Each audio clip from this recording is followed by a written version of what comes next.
Mapagpalang araw po sa inyong lahat. Welcome to DJ Sean Stories. Turn on your notification bell, like and subscribe para sa crime stories araw-araw.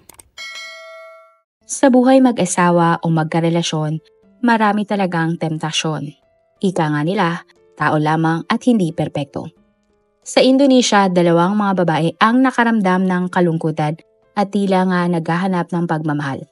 At ang kanilang kalungkutan nga ay ibinaling nila sa iba. Sa tingin nyo, ano kaya kinahantungan ng mga babae na ito? Yan ang ating tatalakayin sa ating storya ngayon. Nakatali at wala ng buhay habang nasa tabi ng kanyang anak. Ganyan na abutan ng mga residente ang isa nilang kapitbahay matapos nga nitong hindi lumabas sa kanilang pamamahay ng ilang araw. Palaisipan nga sa mga tao kung bakit nga iyon sinapit ng kanilang kapitbahay. Ang babaeng biktima ay kinilalang si Deli Sinta Sihombing, 32 years old. Si Deli ay nagmula sa Batam, Indonesia at siya ay may 5 mga kapatid. Para makapag-aral ng kolehiyo, nagtrabaho bilang crew sa isang fast food chain sa Jakarta si Deli. At mag-isa nga ang pumunta sa Jakarta si Deli para magtrabaho. Matapos ang isang taon, nakaipon naman si Deli ng pera at siya ay nakapag-enroll sa kolehiyo. At matapos ang ilang taon, nakagraduate na nga ang dalaga. Nagtrabaho bilang marketing manager si Deli sa isang maliit na kumpanya. At habang nagtatrabaho, may nakilalang lalaki si Deli. Ang lalaki ay kinilalang si Alfius Agustinus. Si Alfius ay isang seaman sa isang mining company. Naging malapit na magkaibigan sina Deli at Alfius. Hindi nagtagal, nagkaroon na nga ang dalawa ng isang relasyon. Makalipas ang isang taon, ikinasal na sina Alfius at Deli. Ang pagmamahalan nga ng dalawa ay nagbunga ng isang anak na lalaki. Makikita sa mga larawan na ipinopost ni Deli na masaya ang pamilya nila ni Alfius. Pero dahil sa trabaho ng lalaki, madalas na hindi makasama ni Deli ang kanyang anak at si Alfius. Halos 1 linggo lang kasi ang inilalagi ni Alfius kapag ito ay nasa kanilang bahay. Pero dahil sa sipag naman na mag-asawa, nakabili sila ng sarili nilang bahay at kotse. Subalit sa pagdaan ng panahon, tila naging malamig na nga ang trato ni Deli at Alfius sa isa't isa. Ito nga marahil ang epekto ng pagiging malayo nila sa isa't isa. Kaya naman kahit na naibibigay na ni Alfius ang mga pangailangan ni Deli, tila wala ng interes ang babae sa kanyang mister. December 2017, sinubukan ni Deli na maghanap sa internet ng taong kanyang makakapiling. Bukod doon, naghanap na din si Deli ng lalaking magbibigay sa kanya ng serbisyo. At dito na nga nakilala ni Deli ang isang lalaki na si Deddy Porbianto o tawagin na lang nating Eric. May isa ng anak ang lalaki at siya ay isang bartender noon sa isang bar. Ngunit dahil kailangan ni Eric ng mas malaking pera, sinubukan ng lalaki ang ganong klaseng trabaho. Si Eric ay hiwalay na sa kanyang asawa at mayroon na ding girlfriend. Bata pa lamang si Eric nang naghiwalay na ang kanyang mga magulang. Nag-usap sina Deli at Eric sa isang chat. At matapos nga ang kanilang pag-uusap, nagkasundo ang dalawa na magkita ng personal sa isang motel sa Nagoya area ng Batam. Pagkatapos ng serbisyo ni Eric kay Deli, binayaran siya ng babae ng pera. Subalit hindi nagustuhan ni Eric ang mga sinabi ni Deli sa kanya habang sila ay magkasama. Sinabi kasi ni Deli kay Eric na nakukulangan siya sa serbisyong ibinibigay ng lalaki. Kaya naman kalahating pera lamang ang ibinayad ni Deli mula sa napagkasundoan nilang halaga ng lalaki. Pero hindi iyon masyadong pinagtuunan ng pansin ng lalaki. Nangako naman si Deli na babayaran niya si Eric ng buo kapag sila ay nagkitang muli.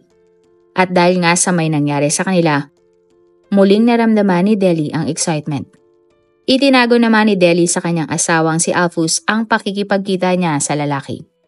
Matapos lamang ang 1 linggo, muling kinotak ni Deli si Eric para sila ay muling magkita. Pumayag naman si Eric nang sabihin ni Deli na ibibigay niya ang kakulangang bayad sa kanya ng nakaraan. December 20, 2017 ng umaga, sinundo ni Deli si Eric sakay ng itim na kotse na pagmamay-ari ng kanilang pamilya. At bandang 10:00 ng umaga nang nakarating na nga si Eric sa bahay ni Deli.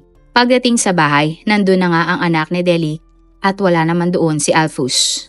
Mula umaga hanggang gabi, magkasama nga sina Eric at Deli. At sa pangalawang pagkakataon, mayroon na namang nangyari kina Deli at Eric. Bandang 10:00 ng gabi, pinagtimpla ni Deli si Eric ng kape bago ito umalis sa kanilang bahay. Habang umiinom ng kape, Siningil na ni Eric si Deli sa bayad na ibinigay niyang serbisyo. Kumuha naman ng pera si Deli at binigyan niya ang lalaki ng 4,000 pesos. Sinabi din ni Deli na kasama na sa bayad ang kulang niyang bayad noon kay Eric. Nagulat naman si Eric sa liit na halaga na ibinigay ni Deli sa kanya. Sinabi ni Eric kay Deli na hindi niya iyon matatanggap dahil hindi iyon ang halaga na kanilang napagkasunduan.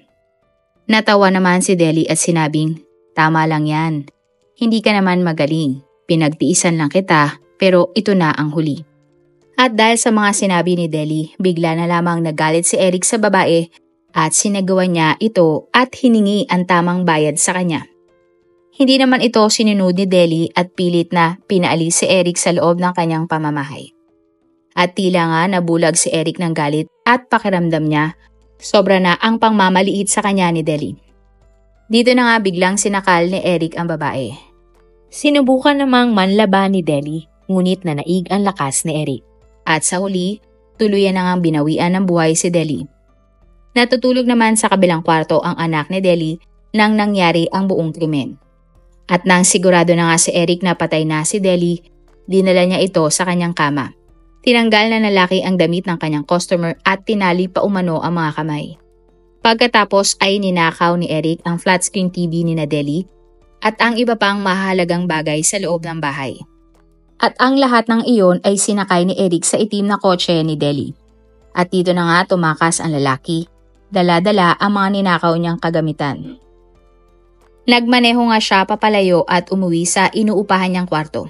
Ibinenta naman ng lalaki ang mga gamit na nakuha niya mula sa bahay ni Deli, pati ang cellphone ng biktima.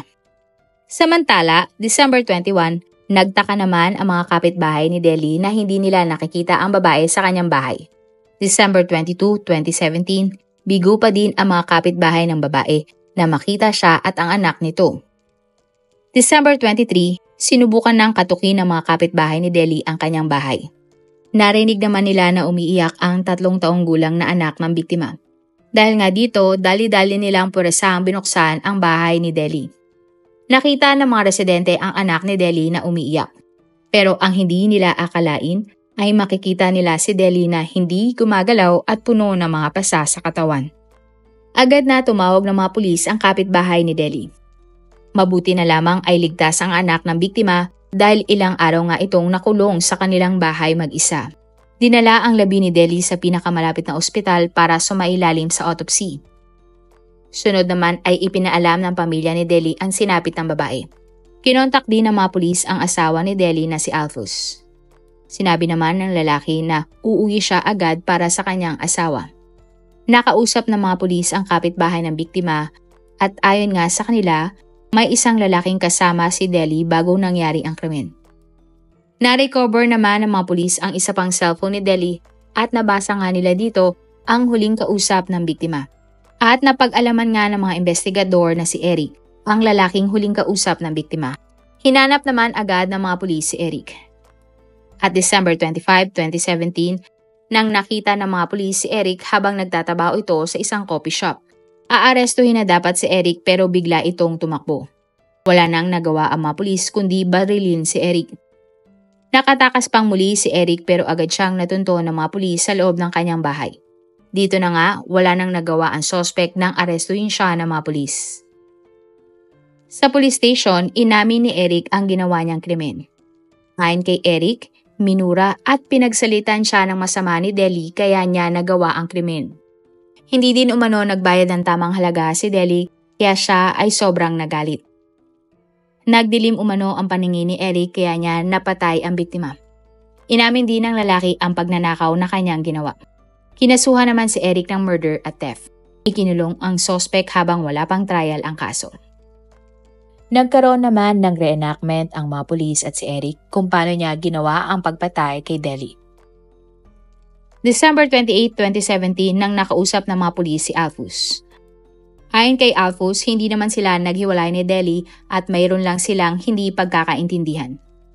Subalit hindi akalain ni Alphonse na ang pera na kanyang pinaghirapan ay ginagamit pala ng kanyang asawa sa ibang lalaki. August 3, 2018 ang unang trial ni Eric. Sa korte, sinabi ng suspect na nadala lamang siya ng bugso ng kanyang damdamin nang sabihan siya ng masasakit na salita ng biktima. Matapos nga ang trial sa korte, napatunayang guilty si Eric dahil sa kanyang pag-amin at sa mga nakitang mga ebidensya laban sa kanya. Para naman sa pagpatay ni Eric sa kliyente niyang si Deli, hinatulan siya ng 15 years sa pagkakakulong. Nagkagulo naman sa loob ng korte matapos magwala ng nanay at tatay ni Deli. Ito ay dahil hindi sila sang-ayon sa napakamababang hatol na ibinigay ng judge kay Eric. Sinabi ng kuya ni Deli na aapila sila sa kaso para baguhin ang hatol kay Eric dahil pakiramdam nila hindi nila nakuha ang tamang hustisya para kay Deli. Para naman sa storya ng pangalawang biktima, hindi akalain ng isang staff ng motel sa Bali na imbis na kalat ang madatnan niya sa loob ng isang kwarto, labi ng isang babae ang kanyang nadiskubri. Ang babae ay walang suot pang ibaba at hindi kaaya-aya ang itsura.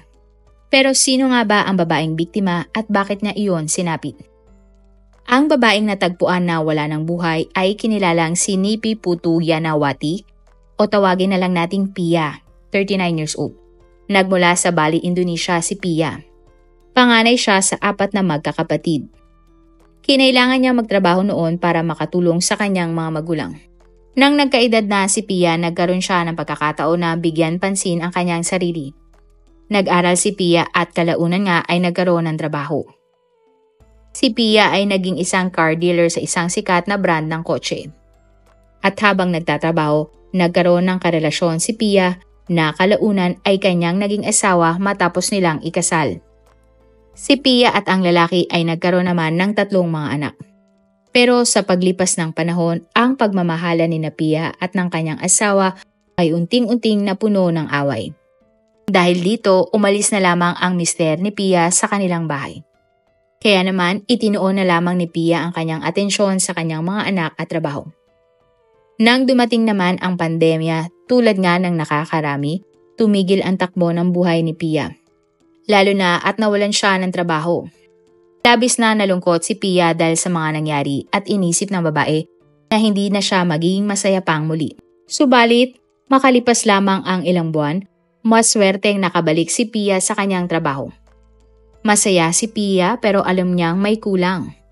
Gusto kasi ulit ni Pia na makaramdam ng excitement. Kaya naman nagsimulang gumamit si Pia ng iba't ibang messaging app. At habang ginagamit ni Pia ang MeChat na isang messaging app application, may nakilala siyang isang lalaki. Ang lalaki na ito ay kinilalang si Bagus Putu Wijaya o tawagin na lang nating Bench, 38 years old. Sa pagpapakilala ni Bench kay Pia, sinabi ng lalaki na interesado siya sa kotseng binibenta ni Pia. At matapos nga ang ilang araw na pag-uusap, nagkasundo sina Pia at Bench na magkita ng personal. July 20, 2019 na nagkita sa isang kainan sina Pia at Bench. Habang nag-uusap, natanong ni Pia kung ano ba talaga ang trabaho ni Bench. Inamin naman ng lalaki kay Pia na siya ay isang lalaking nagbibigay ng espesyal na serbisyo sa mga kababaihan. Na-curious naman si Pia sa sinabi ng kanyang kadik. Tinanong ni Pia si Bench kung magkano ang bayad sa kanya. Sinabi naman ng lalaki ang presyo at sinabing, kayang-kaya mo yan. Pag-uwi ng dalaga, napaisip siya tungkol kay Bench. At hindi nga mawala sa isipan niya ang lalaki kaya tinawagan niya itong muli. August 1, 2019 na nagkita sa isang motel sina Pia at Bench. Kinuha ng babae ang serbisyo ni Bench at may nangyari sa kanila. Matapos noon, binayaran na ni Pia si Bench at binilhan pa ng bagong cellphone ang lalaki. At dahil nga sa nangyari, pakiramdam ni Pia ay bumalik na ang dati niyang sigla. August 4, 2019, muling kinontak ni Pia si Bench para sa serbisyo ng lalaki. At muli namang pumayag si Bench sa kagustuhan ng kanyang kliyente. August 5, 2019 ng umaga nang nag-check-in na sina Pia at Bench sa Tedu Ayu Inn. At bago nga ang lahat, binayaran na ni Pia si Bench. Subalit matapos may mangyari sa pagitan ni Pia at Bench, nagalit si Pia. Gusto kasi ng babae na bawiin ang kanyang binayad at ang cellphone na ibinigay niya sa lalaki. Nagulat naman si Bench at hindi naiintindihan ang mga sinasabi ni Pia. Bigla na lamang nagsalita si Pia at sinabihan si Bench ng mga katagang, "Hindi ako nasiyahan sa iyo. Kulang at hindi ako satisfied." Sayang ang binayad ko sa'yo. Ibalik mo pati yung ibinigay kong cellphone. Labis namang nasaktan ang lalaki sa lahat ng mga sinabi ni Pia. Sa isip-isip ni Benj, si Pia lamang ang babaeng nagsalita sa kanya ng masasamang salita. Hindi naman matanggap ni Benj ang mga nangyayari. Aalis na dapat ang lalaki sa kwarto pero hinarang siya ni Pia. Sinabi uli ni Pia kay Benj na ibalik ng lalaki ang pera at cellphone na kanyang ibinigay. Dito na nga tila nagdilim ang paningin ng lalaki. Kumuha siya ng tela at bigla na lamang niya ngang inilagay sa mukha ng babae. Sinubukang manlaban ni Pia subalit mas malakas si Benj. Hindi nagtagal, tuluyan na ngang nawala ng hangin si Pia at binawian siya agad ng buhay. Subalit, nabigla naman si Benj sa kanyang nagawang krimen. Pero kinuha niya ang lahat ng kanyang mga gamit sa kwarto at lumabas na sa motel. Ninakaw din ni Benji ang kotse ni Pia para sa kanyang pagtakas. August 4, 2019, kinatok ng isang staff ang kwarto ni na Benj at Pia. Nagtaka kasi ang lalaki kung bakit hindi pa nag-check out ang mga guests. Pero kahit anong lakas ng kanyang pagkatok ay wala namang nagbubukas ng pintuan. Kaya naman gamit ang exa niyang susi, binuksan ng staff ang pinto at nagulat nga siya nang nakita si Pia.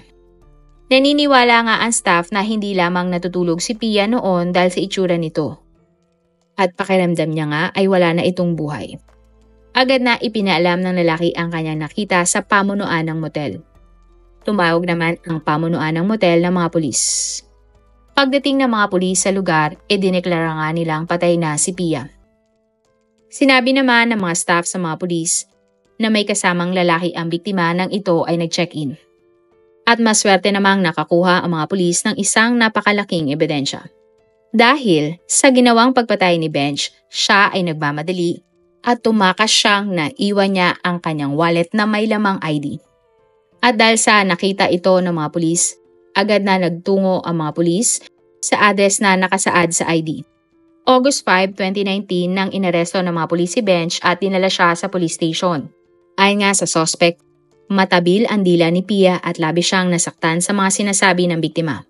Inamin ng lalaki na gumamit siya ng tuwalya para mapatay si Pia. Hinanap naman ng mga pulis ang kotse ni Pia na tinangay ng lalaki pero sinabi ng suspect na wala na ang kotse dahil ibinenta niya ito. Si Benj kasama ang mga pulis ay nagsagawa ng isang reenactment kung paano niya pinatay ang kanyang biktima. Agad na kinasuhan si Benj ng murder at theft. Ikinulong si Benj habang nag-aantay ng trial sa korte. Samantala, malungkot at nagdadalamhati naman ang mga anak ni Pia sa pagkawala ng kanilang ina at sa pinakawala pang kwentang dahilan. January 6, 2020 ang unang trial ni Benj sa korte. Sa korte, sinabi ng suspect na hindi niya sinasadya ang krimen at wala talaga siyang intensyon patayin ang biktima. Sa huli, napatunayang guilty si Benj para sa pagpatay niya kay Pia. Hinatulan si Benj ng 11 years sa pagkakakulong sa kulungan. Marami pong salamat sa inyong panonood. Meron ba kayong mga kwento na gusto nyong i-share sa ating mga manonood? O kung may personal po kayong kwento na gusto nyong i-feature sa ating channel, i-comment down below nyo lang ang inyong mga suggestions. Para naman po sa dagdag kalaman, i-subscribe nyo din po at i-follow ang ating iba pang YouTube channel katulad ng Tagalog Facts and Mysteries by DJ Sean at Manila Boy Wonder Philippines. Marami pong salamat sa pagsuporta nyo sa aming mga channel. God bless everyone!